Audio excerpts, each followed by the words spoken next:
status orang-orang percaya di dalam Kristus. Jadi intinya adalah pengajaran. Nah, kemudian pasal 4 sampai pasal 6 itu bersifat praktikal, bersifat praktis, di mana Paulus mengajarkan atau menyampaikan kepada jemaat tentang kehidupan orang percaya setelah mereka berada di dalam Kristus. Ya, jadi kalau pasal 1 sampai pasal 3 itu tentang pengajaran, tentang doktrin, tentang prinsip jemaat yang sudah ada di dalam Kristus. Nah, kemudian pasal 4 sampai pasal 6 Paulus menyampaikan tentang hal praktis tentang kehidupan orang percaya setelah mereka berada di dalam Kristus. Itu sebabnya pasal 4, 5, dan 6 itu bersifat bersifat kesatuan, bersifat keesaan, kemudian bersifat tentang diri orang percaya yang sudah lahir baru, kemudian orang percaya yang kemudian sudah diterangi oleh Roh Kudus, dan kemudian orang percaya yang kemudian berjuang melawan melawan dunia ini, melawan pengaruh-pengaruh, melawan roh kegelapan dan lain sebagainya. Itu bersifat praktis. Tetapi di dalam pasal 1 sampai pasal 3 itu bersifat pengajaran. Pengajaran tentang apa? Pengajaran tentang status orang percaya di dalam Kristus. Bagaimana Paulus mendudukkan status orang percaya, status orang Efesus ini yang sudah percaya di dalam Kristus. Mengapa? Karena orang Efesus, latar belakang Efesus kan kita sudah tahu. Kota Efesus itu adalah kota metropolitan, ya, bisa dikatakan sama seperti Balikpapan, kota yang di pinggir lautan. Ya, kita sudah tahu kalau kota itu di pinggir lautan, apalagi ada pelabuhannya, itu pasti kota yang maju, kota yang ekonominya itu maju. Nah, Efesus seperti itu. Dan kemudian di kota Efesus memang ada penyembahan berhala. Itu ada dewi kesuburan, itu yang mereka yakini, yang kemudian mereka percayai membawa kesejahteraan bagi masyarakat Efesus. Dan kemudian kaisar atau raja itu sebagai Tuhan kecil, dalam tanda kutip Tuhan kecil, yang harus mereka hormati, harus mereka hargai, dan segala sesuatu yang dia perintahkan itu harus dituruti. Nah, sehingga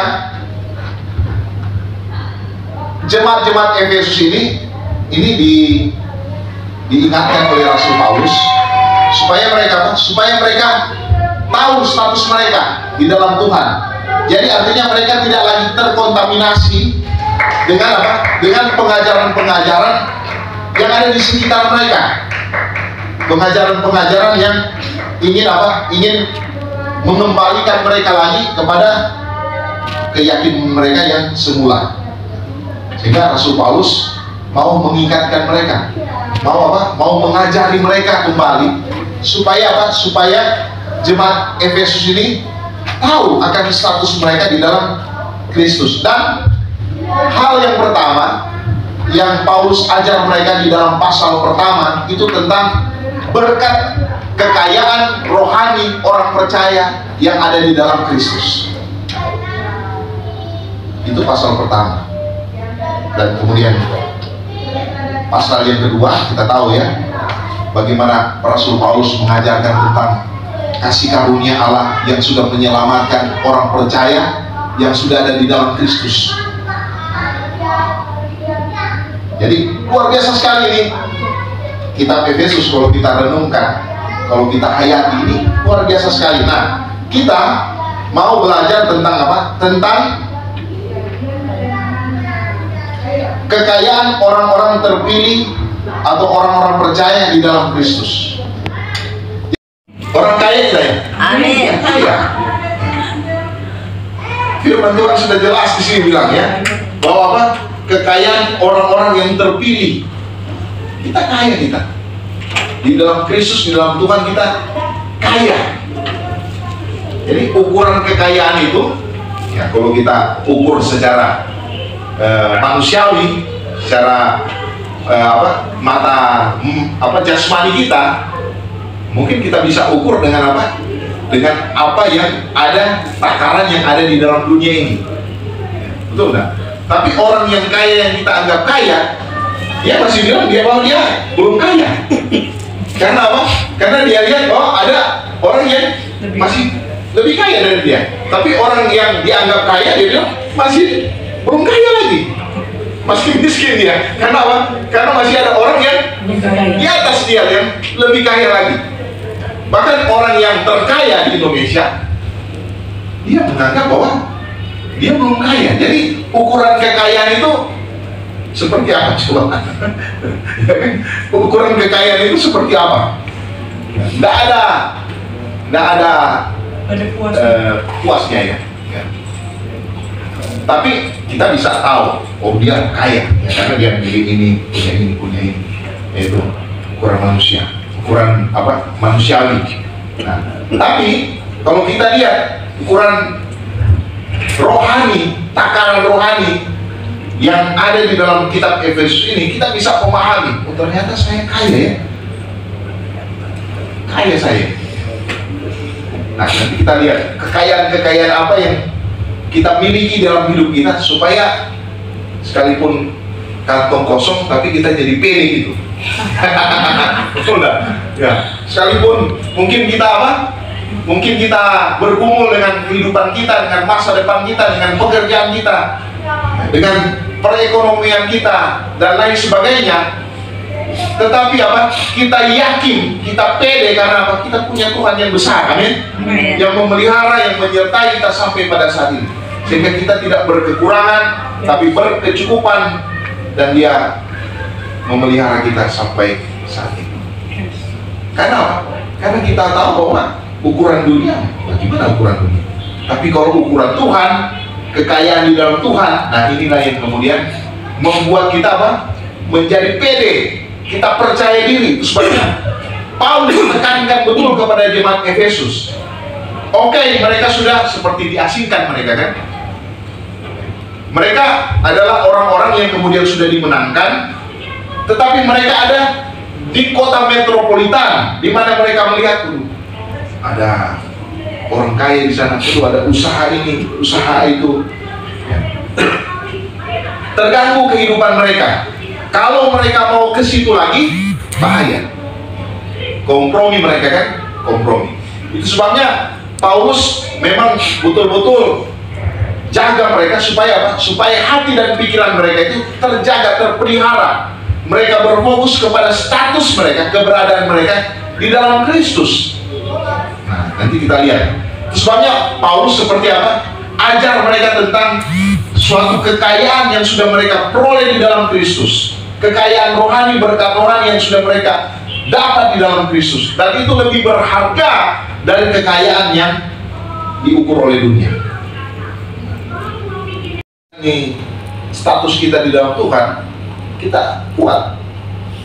Kalian, sekalipun saya miskin, saya kaya di dalam Tuhan. Amin. Sekalipun saya tidak ada apa-apanya, tapi di dalam Tuhan saya punya sesuatu. Itu yang menguatkan kita. Nah, kita lihat bersama-sama apa saja kekayaan orang percaya di dalam Kristus. Yang pertama di dalam ayat 3 sampai ayatnya yang ke-6 dikatakan begini. Sebenarnya ini saya mau kasih sebenarnya ayat pasal 1 ini pasal 1 ini adalah doksologi Rasul Paulus yang kemudian dia sampaikan kepada jemaat untuk mereka mengagungkan Tuhan. Nah, ada 3 kata pujian yang menjadi tujuan dia. Nah, nanti kita lihat bersama-sama. Nah, apa kekayaan orang terpilih di dalam Kristus, orang percaya di dalam Kristus? Ayat 3 sampai ayat 6 dikatakan begini. Terpujilah Allah dan Bapa Tuhan kita, Yesus Kristus, yang dalam Kristus telah mengaruniakan kepada kita segala berkat rohani di dalam surga, Jadi kekayaan kita adalah apa? Bahwa Allah telah memilih kita sebelum dunia dijadikan. Bayangkan Bapak Ibu, sebelum segala sesuatu ini dikerjakan, sebelum alam semesta ini, bumi ini, lautan, daratan, dan binatang, tumbuhan, dan lain sebagainya itu diciptakan, maka Allah telah memilih kita. Amin. Dia telah memilih kita. Dia telah menentukan kita. Ini seperti predestinasi ya, penentuan. Nah, tapi kata predestinasi ini berbeda dengan pemahaman orang-orang orang-orang seperti gereja-gereja lain tentang dan kemudian menjadikan kita anak. Tujuannya apa? Coba kita lihat ayat 6. Ayat 6 apa? Supaya apa? Supaya terpujilah kasih karunia-Nya yang mulia, yang dikaruniakannya kepada kita di dalam Dia yang dikasihi. Jadi tujuannya adalah supaya terpujilah kasih karunia. Dia dipuji, dia diagungkan, dia dimuliakan, dia dibesarkan. Itu tujuannya. Jadi berkat yang terbesar yang sudah kita terima di dalam kehidupan kita, yang pertama adalah Tuhan yang sudah apa? Memilih kita. Tuhan yang sudah menentukan kita. Di dalam Kristus kita menjadi anak-anak Dia sesuai dengan kerelaan kehendak daripada Dia. Jadi semua kita yang ada di sini ada di dalam Dia. Status kita itu ada di dalam Dia. Kita tidak menjadi anak yang terbuang lagi atau anak yang terhilang lagi, tetapi kita berhak mendapat segala sesuatu, termasuk berkat rohani yang tercurah di dalam kehidupan kita. Kita dapatkan itu. Nah, itu sebabnya kita bersyukur. Itu yang pertama ya. Yang kedua, 12. Yang kedua, berkat rohani yang kedua apa? Bahwa Allah telah menyatakan rahasianya kepada orang percaya, supaya orang percaya mendapat bagian melalui penebusan untuk pengampunan dosanya. Coba kita lihat. Menurut kekayaan kasih karunia-Nya yang dilimpahkannya kepada kita dalam segala hikmat dan pengertian, sebab Ia telah menyatakan rahasia kehendak-Nya kepada kita sesuai dengan rencana kerelaannya, yaitu rencana kerelaan yang dari semula telah ditetapkannya di dalam Kristus sebagai persiapan kegenapan waktu untuk mempersatukan di dalam Kristus sebagai kepala segala sesuatu, baik yang ada di sorga maupun yang ada di bumi. Aku katakan di dalam Kristus, karena di dalam Dia kami mendapat bagian yang dijanjikan kami yang dari semula ditentukan untuk menerima bagian itu sesuai dengan maksud Allah yang di dalam segala sesuatu bekerja menurut keputusan kehendak-Nya. Ayat 12. Supaya kami yang sebelumnya telah menaruh harapan pada Kristus boleh apa? Ayat 6 tadi dikatakan supaya terpujilah kasih karunia-Nya. Nah sekarang di dalam ayat 12 dikatakan, diulangi lagi bahwa apa? Supaya boleh menjadi puji-pujian bagi kemuliaan-Nya. Jadi berkat yang kedua adalah bahwa Allah telah menyatakan rahasianya kepada orang percaya yang sudah mati dan bangkit, di mana apa? Di mana orang percaya mendapatkan bagian melalui penebusan. Ini kekayaan. Kita ditebus itu kekayaan Bapak Ibu. Kita ditebus untuk pengampunan dosa kita, supaya kita diampuni. Itu kekayaan yang tidak ada nilainya Bapak Ibu. Tidak ada nilai. Tidak bisa diukur dengan uang, dengan harta kita. Tidak bisa. Cia, icel, ya. Kemudian di sini, ketika kalian sudah di dalam Kristus dan kalian sudah percaya kepada Dia dan kalian sudah mendapatkan pengampunan, penebusan, nah, itu nilainya itu tidak ada bandingnya. Firman Tuhan bilang bahwa satu jiwa, satu manusia itu kalau mau dihitung dengan dunia ini tidak cukup. Jadi diri kita ini sangat berharga. Jadi kekayaan yang terkandung di dalam diri hidup kita, di dalam diri kita, kekayaan rohani adalah apa? Adalah penebusan. Kita dipulihkan, kita diberi janji, diberi anugerah Dia kita diberikan rahasia kekekalan. Itu kan luar biasa. Rahasia kekekalan, salah satu rahasia kekekalan ya, yaitu kita dengan firman Tuhan ini. Kita mendapatkan apa? Kebenaran firman Tuhan, mendapatkan wahyu, mendapatkan sesuatu. Itu rahasia kebenaran, rahasia kekekalan yang tidak ada tandingannya. Jadi kalau kita dengar firman Tuhan, hari ini, itu berharga sekali, lebih berharga daripada apa yang kita miliki. Kekayaan, duit mungkin dan sebagainya, itu lebih berharga. Karena ini nilainya ini tinggi sekali. Investasi daripada apa yang kita dapatkan ini tinggi sekali. Berbeda dengan apa yang kita dapat di luar. Karena itu semu, fana. Tapi kalau ini, jadi kalau Bapak Ibu ada aktivitas di luar, bekerja mungkin, tetapi rindu beribadah, datang ke sini dan beribadah, itu hebat, itu luar biasa.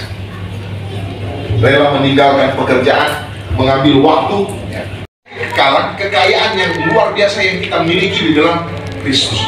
Jadi kalau dia sudah menebus kita, dia sudah mengampuni kita, itu kekayaan yang tidak ada taranya, tidak ada bandingnya. Kekayaan yang luar biasa yang sudah kita miliki, dan itu pasti kita miliki. Karena apa? Karena itu yang akan membawa kita kepada kekekalan. Itu yang kedua yang bisa kita, tujuannya tadi apa? Supaya Tuhan dimuliakan, supaya kita boleh menjadi puji-pujian bagi kemuliaan Dia. Itu yang kedua. Yang ketiga, ayatnya yang ke-14. Apa saja berkat rohani di dalam Kristus bagi orang percaya? Ayat 13 sampai 14. Di dalam Dia kamu juga, karena kamu telah mendengar firman kebenaran, yaitu Injil keselamatanmu. Di dalam Dia kamu juga ketika kamu percaya, dimeteraikan dengan Roh Kudus yang dijanjikannya itu. Dan Roh Kudus itu adalah jaminan bagi kita sampai kita memperoleh seluruhnya, yaitu penebusan yang menjadikan kita milik Allah. Untuk apa? Memuji kemuliaannya. Sekali lagi diulang. Jadi yang ketiga kali diulang, untuk memuji kemuliaan Dia. Jadi apa? Jadi sasarannya adalah supaya Tuhan itu dimuliakan. Itu sasarannya itu. Tetapi dalam kehidupan kita yang ketiga adalah, berkat rohani yang ketiga adalah bahwa Allah telah memberikan Roh Kudusnya untuk memeteraikan di dalam kita orang percaya. Dan Roh Kudus itu adalah jaminan bagi kehidupan kita sampai kita memperoleh seluruhnya. Jadi kekayaan terbesar yang kita miliki adalah Roh Kudus, Roh Allah yang dimeteraikan di dalam diri kita. Jadi ketika kita menjadi milik Tuhan, kita percaya kepada Tuhan, Dia meteraikan kita.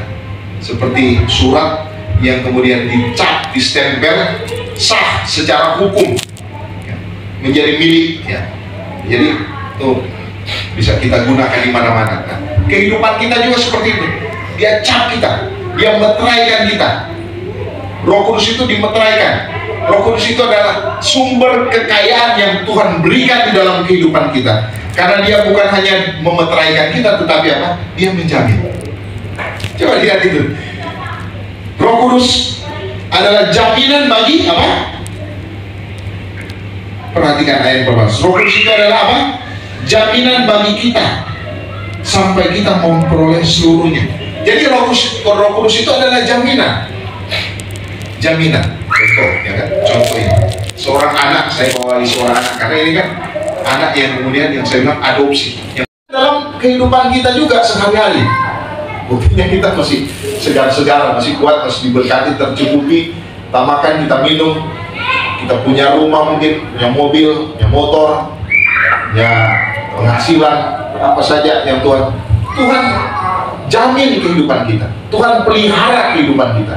Dia beri jaminan. Bahkan jaminan ini berlaku sampai pada waktu kita mati.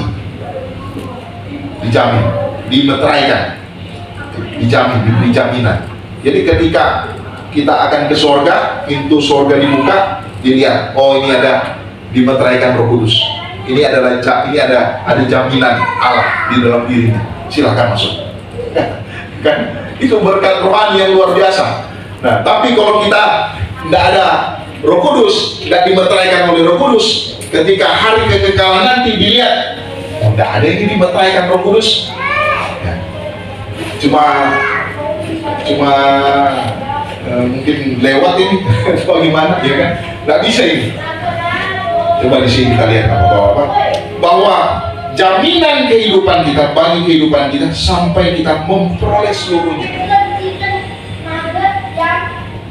Jadi kekayaan jasmani, kekayaan rohani, kekayaan yang termeterai di dalam kehidupan kita itu diberikan oleh Tuhan, oleh Bapa kita kepada kita sebagai anak. Inilah kekayaan Tuhan yang luar biasa yang kita terima, yang kita miliki di dalam kehidupan kita. Nah, sehingga tujuan daripadanya adalah apa? Untuk memuji kemuliaannya. Bukan kita, Bapak Ibu. Kita boleh kaya, kita boleh memiliki segala sesuatu, tetapi tujuannya bukan diri kita, bukan kita, tetapi untuk Tuhan. Jadi kalau kita dapat sesuatu, kalau kita punya sesuatu, semuanya untuk Tuhan, semuanya untuk hormat. Orientasi kita, tujuan kita hanya untuk Tuhan. Rupanya tidak ada lagi untuk kita. Untuk kita ya sudah di sini.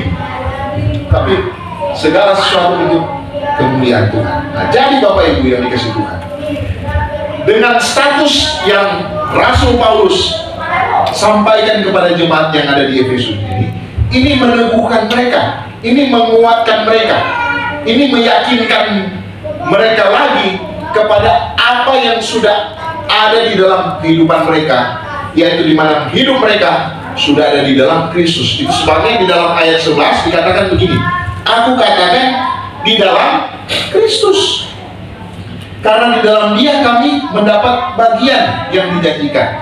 Jadi di dalam Kristus, nah kita bersyukur karena jadi berkat yang terbesar yang kita dapat adalah siapa? Tuhan Yesus. Itu berkat yang terbesar. Ada orang yang saya katakan, kamu diberkati apa berkat yang terbesar? Saya luar biasa berkat saya, Pak Pendeta. Saya punya ini. Oh, itu semua karena Tuhan, Pak Pendeta. Jadi kalau berkat terbesar yang kamu dapat apa? Oh ini Pak Pendeta ini. Saya enggak mendengar Tuhan Yesus. Berkat terbesar yang kita miliki adalah Kristus, Bapak Ibu. Itulah berkat yang tidak ada tandingnya dalam kehidupan kita. Sekalipun kita miskin di dalam dunia ini, sekalipun mungkin kita berkekurangan atau tidak ada apa-apa, tetapi ketika kita ada di dalam Kristus, kita kaya. Dan ada pujian kan yang mengatakan apa? Dia rela menjadi miskin supaya kita menjadi kaya. Kita kaya di dalam Dia, hanya di dalam Kristus. Jadi berbanggalah kita, Bapak Ibu. Kita harus hormati, kita harus hargai hidup kita, status kita di dalam Kristus. Harus hargai, Bapak Ibu. Inilah kita kan, percaya diri maksudnya. Yang terus patuhan, Bapak Ibu. Bapak, lu Tuhan tidak ada ini dari ini.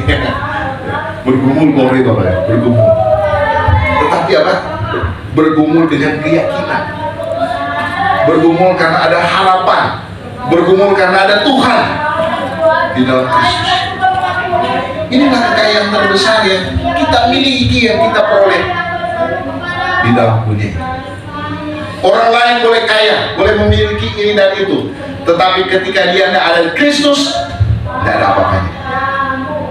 Mungkin dia bisa bergembira, mungkin dia bisa punya keliling dunia dan lain sebagainya, tetapi Tuhan, mungkin dia bisa berbangga. Orang lain, oh hebat, luar biasa ini dan itu, tetapi sia-sia.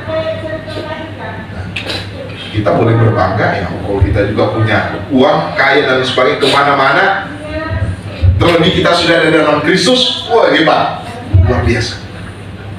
Jadi Kristuslah yang menjadi pusat harapan kita. Kristus yang menjadi pusat daripada apa yang menjadi tujuan kita. Jadi kita tidak bimbang, kita tidak ragu, kita tidak pusing. Kristus. Nah itu sebabnya Rasul Paulus mau supaya hai jemaat yang ada di Efesus, lihatlah diri kalian Jemaat yang ada di dalam Gereja Baptis Kabar Baik, lihatlah diri kalian di dalam Kristus. Siapa diri kalian di dalam Kristus? Ternyata di dalam Kristus kita luar biasa. Kita kaya di dalam Kristus. Hebat. Ini kekayaan luar biasa, menguatkan kita, mendorong kita, memampukan kita, memberi semangat kepada kita untuk kita terus hidup di dalam Tuhan. Tujuannya itu, supaya kita hidup dalam Tuhan. Semakin kita setia, semakin kita mengasihi Tuhan, semakin kita rajin, dan semakin kita melakukan apa yang menjadi kita Tuhan. Amin. Tuhan memberkati kita dengan firman-Nya, dan biarlah firman Tuhan ini menolong kita semua. Mari kita berdoa.